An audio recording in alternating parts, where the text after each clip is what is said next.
Hey, what's up guys? So Uniden's just released a new firmware update for the R9 that helps to add some new features and address a lot of the issues that I saw when the Detector first launched.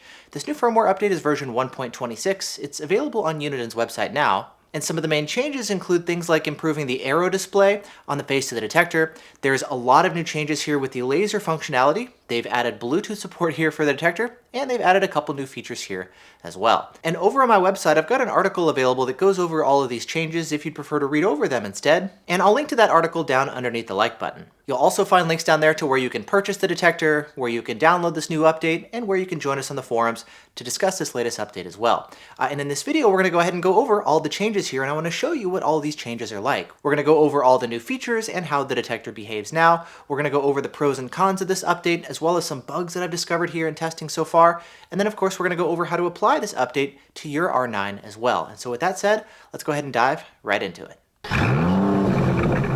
Now starting off, let's begin first here with the display. Now previously the arrows over on the right side of the display were all white. Now they've actually added colors there to make it easier to tell the directions at a glance. When the signal is up ahead or off to the side, the arrows will light up in red, and then when the signal is back behind you, the rear arrow will light up in blue. I do wish the arrows were a little bit brighter to make them easier to see when you're driving around in the sun, but still it's really nice to have those arrows displaying in color to make it easier to quickly identify the direction of the signal at a glance. That said, one change they didn't make here with this update is changing the way the display, the main LCD display, displays signals as well. You see, unlike the R7 and the R8, which just kind of function as like one integrated detector, the R9 still behaves like two separate detectors sharing one display. And so for that reason, if you pick up one signal, it'll display the signals from both the front and rear antennas simultaneously as if it's two separate detectors with two separate signals. And you'll see that with the main or strongest signal displayed on screen, and then kind of the secondary additional signal over on the left in the all threat display.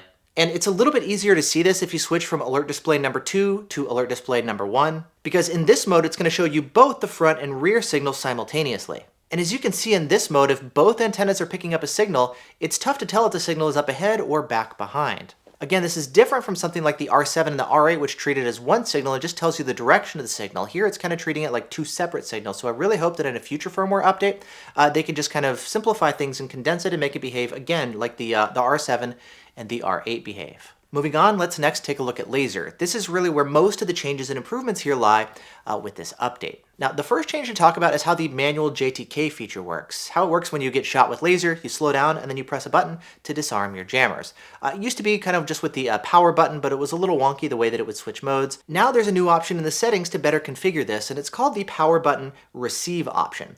You can switch it between toggle or a couple different options between 10 to 30 seconds. And the idea is, again, after you get shot with laser, you press the power button to disarm, but now it's like what happens afterwards if you want to re-enable the jammers. If you have it set to toggle, then you just press the power button again, and that's going to toggle you back into jamming mode, or you can have it automatically rearm your jammers, and that's where the options come in if you want it to rearm after 10 seconds, 15, 20, 25, or up to 30 seconds. So again, you just disarm your jammers, and then they can kick back on for you after a preset period of time. Now, one of the complaints that I and others had about this setup is the fact that it would only work just with the little power button on the controller. None of the other buttons would work. You see, if you get shot with laser in the heat of the moment, I want to be able to just mash any button without looking when I've got my eyes on the road, you know, to just like quickly disable the jammers, not have to aim for just the power button. If I hit maybe the wrong button by mistake or something, now I'm adjusting my volume, but my jammers are still jamming. And so to address this, there's now a new menu option called Any Button Receive, and you can turn this on and off. And with this setting turned on, now you're going to be able to press any button on the control pad to disarm the jammers and set the jammers to receive mode. Now, after you disarm the jammers, the buttons will go back to their original functionality. So like the menu button will go back to the menu options and stuff. It's just for this disarm feature. Now, once you have disarmed the jammers, there's now new indications to let you know that your jammers have switched into receiving mode. They're no longer jamming. There's both visual indicators and audible indicators. The first one is when the jammers have been disarmed, it's going to say on screen receive to let you know that it's now in receive mode and it's no longer jamming. Additionally, there's now a new tone option available for the laser jammer when it's set to receive mode. It's called laser tone-R. And so the idea is you've still got the regular audio tone for when you're getting shot with laser and it's jamming, but then once you disable the jammers, you've got a different audio tone that can play to let you know that the jammers are now in receive mode. They're no longer jamming. And this is really nice to give you further confirmation to let you know that yes, you have successfully JTK'd. Now that said, one thing that I've noticed is this only applies for manual JTKs. If you have the jammer set to pulse mode, which is going to automatically disable the jammers for you after a preset period of time, in this mode, it doesn't let you know when the jammers have disarmed. You don't get a visual or audio change here in the R9. I've talked to Uniden about this, I've reported this issue, and they said they want to fix it actually for the next update, but just be aware that currently this feature only works for manual JTKs. Now, the next option is the ability to actually turn individual heads off in the settings if you like. Now, you've still got the settings to configure the heads, for front or rear, or if you want them to receive or transmit specifically against a Dragon Eye, but now there's additional options here for each individual head or transponder to turn those heads off. That can be nice if for whatever reason you want to disable the jammers, or let's say you're not using all of the 6 included heads, you have the ability to actually turn the heads off in the settings now as well. And then finally, the last improvement on the laser side is support for the Laser Atlanta LiDAR gun, specifically when it's used in stealth mode, which is a very primitive version of anti-jamming technology.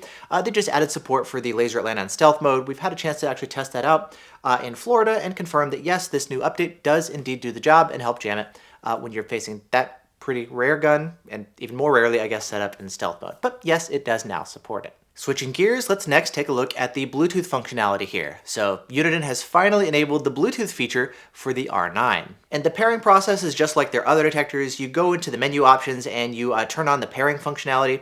On your phone, you should get a pop-up to pair your detector with your phone. And then if you're using one of the apps that the R9 will support, it's going to go ahead and be able to connect to the R9, and now you've got all of your app functionality. Now, as far as the different apps that I know of that are going to support the R9, there's the Radar Companion apps. I've been beta testing a version of R9 Companion, very similar to all the other companion apps. V1 Driver also supports the R9 as well, as long as you've got the Uniden feature turned on. And then Highway Radar is going to support it as well. It doesn't support it yet, but the developer Farius does have the specs for the R9, and so he can add support for it down the road as well. And when you've got one of the apps connected to the R9, you can of course get all of your alerts displayed in the app, K-band, KA, laser, etc. That said, it looks like there is a bug specifically when you get hit with Ka-band to where that can actually trigger a disconnect from your phone. I've seen it both with the beta version of R9 Companion and V1 Driver, but it's also kind of inconsistent too, to where sometimes I'll get hit with Ka-band and it stays connected the entire time. And so I'm not entirely sure what's up with that yet, but that is something that I've noticed just in some of my early testing. Additionally, when the R9 reports laser, it looks like it's just reporting there's a laser signal. It doesn't report things like what laser gun it is, what laser jammer mode you're in, like when it's jamming versus when it switches back to receiving, and then when the jammers are rearming. So I'd love to see Uniden maybe add some additional functionality as far as what it can tell the apps kind of over Bluetooth. And it's up to Uniden, of course, to add some additional functionality into the API, maybe fix some of the bugs.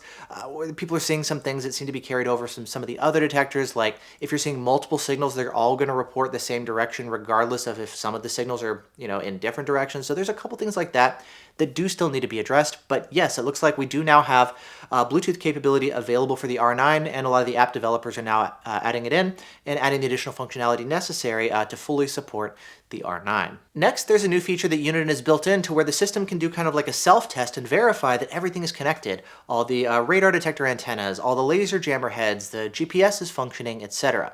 Now, it's called the Installer Test Mode feature, and it's specifically designed for installers when they're getting the system installed in your car, plugging everything in just to verify that everything is plugged in, everything is communicating properly. It's not really intended for everyday drivers to do on their own, and so for that reason, there's kind of like a secret button press to activate the feature, but here's how that works. You want to start with the R9 powered off, and then you're going to press and hold the menu button on the right-hand side, and then you're going to tap the power button to turn on the R9. Then once you do that, the R9 is going to start to cycle through all the different modules available, except for the display and the controller, because those have to be connected in order for this to work. And it'll go and verify that everything is plugged in, but if something is missing, it'll let you know. Now, I tried the test with the R9 configured to have all 6 laser jammer heads plugged in, but only with the front 3 heads plugged in, and the installer test actually warned me correctly that heads 4 through 6 were not plugged in to the system. So that was pretty cool to see. After I tried the test again afterwards with heads 4 through 6 turned off, then I no longer got that same error when I did the test. And then after the test is finished, it can repeat all the results for you a second time, and then it'll prompt you to ask if you want to test again, or if you'd like to repeat the results of the test that it just did. There also seem to be some communication tests at the normal startup as well. For example, I tried starting up with one of the radar detector antennas unplugged, and it gave me a warning letting me know about that. I tried doing a test with the GPS antenna unplugged, and it gave me a GPS error as well. And then on the laser side, I got a warning if I unplugged the main laser distribution box that all the heads plug into, but not if the individual heads themselves were unplugged. And given that we know that the system can check for that, I'd love to see them add that functionality in too. Either way though, I'm glad to see that it's got this installer test feature, and I'm glad to see that some of the functionality is also available for normal startups too. And then finally, the R9 has the ability to now give us the firmware version for all of these different components that are plugged into the system. And to see them, you just go to the end of the menu where it displays your software version and DSP version, and then just keep pressing the menu button to cycle through the version of each different interface and display it on screen. Now, as far as how you actually update your system, it's pretty straightforward. You can head on over to Uniden's website to where they have the update posted. I'll link to this page in the description for you. You can download the zip file, then unzip all the files in the zip file, and then copy all of those files over to the root directory of a USB thumb drive. Next, you'll want to make sure that your R9 is powered off. If you plug it into an R9 that's already powered on, nothing's going to happen. And so for that reason, you're going to want to make sure that the R9 is powered off. And then plug in the USB thumb drive, turn on the system, and then it's going to go ahead and start updating for you. The update process for me took a little over 3 minutes, but once it's done, you can unplug the USB drive and you're good to go. And then lastly, as far as my thoughts with this update, I'm really glad to see that Uniden's actually listening to a lot of the things that we're bringing up, on the forums, my videos, etc. Those of us who are using the system, and they're addressing them specifically. Obviously, there's more work to be done. I think there's more improvements that can be made, more things to address, and there's some bugs that we've been discovering that I'd like to see them fix in future updates. But nevertheless, this is really nice to make it easier for us to tell the direction of the signal with the arrow colors. Well, the arrows now being colored. The laser functionality really needed to be updated, and I'm glad to see that they're making some improvements now to how they disable the jammers and letting us know once they've been disarmed. They need to make sure that they notify us when the system automatically gets disarmed too, not just manual, but that should be a pretty easy fix. The Bluetooth functionality, I'm glad to see that's available now as well. As we're testing it out, again, people are discovering some bugs, communicating back to Uniden, and I hope they make some more improvements and refinements for the Bluetooth API. The app developers are now going to start adding in some additional support here for the R9, so there's work to be done on that side too. And it's nice to see some additional stuff like the self-test functionality that's being built in as well. I'm always a fan of seeing progress and improvements, and I hope that Uniden continues doing that here, continues listening to user feedback, and continues making improvements accordingly. So with all that said, if you'd like to discuss these changes, if you need any help updating, just head on over to the forum. I'll link to that down in the description. If you need to pick up an R9, I'll link to that for you guys down below as well. So with that said, that's a look here at this latest update, 1.26 for the Uniden R9. Thanks so much for watching. Hope you guys are doing well, and I'll see you in the next one. Bye.